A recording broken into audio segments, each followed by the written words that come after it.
في الشغل مفيش كاميرا مراقبة لكل حاجة، بس في كاميرا اسمها ضميرك. لو عطلته هتدفع التمن. كنت شغال في مكان وفي شغلانة محدش بيراجعها، كل الناس بتقول اعملها بأي طريقة، مش هتفرق، المرتب ثابت.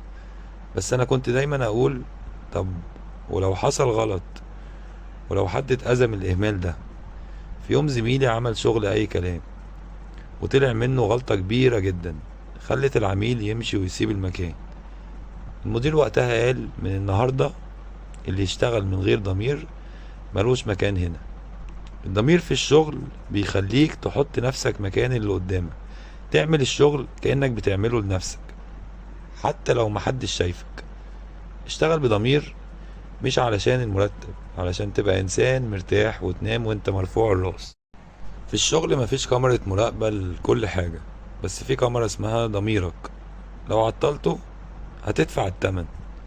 كنت شغال في مكان وفي شغلانة محدش بيراجعها، كل الناس بتقول اعملها بأي طريقة، مش هتفرق، المرتب ثابت.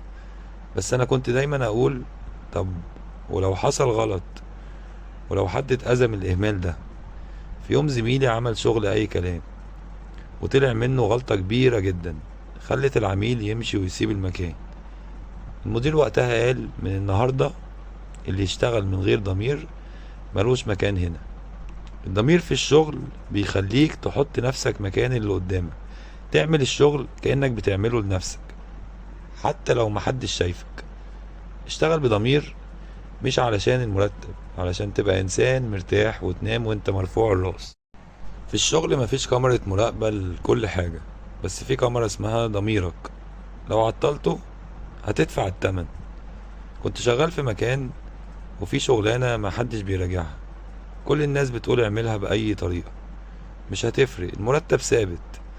بس أنا كنت دايما أقول طب ولو حصل غلط، ولو حد اتأذى من الإهمال ده.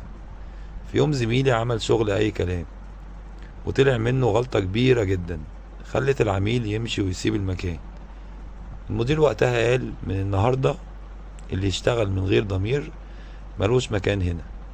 الضمير في الشغل بيخليك تحط نفسك مكان اللي قدامك، تعمل الشغل كأنك بتعمله لنفسك حتى لو محدش شايفك. اشتغل بضمير، مش علشان المرتب، علشان تبقى انسان مرتاح وتنام وانت مرفوع الراس.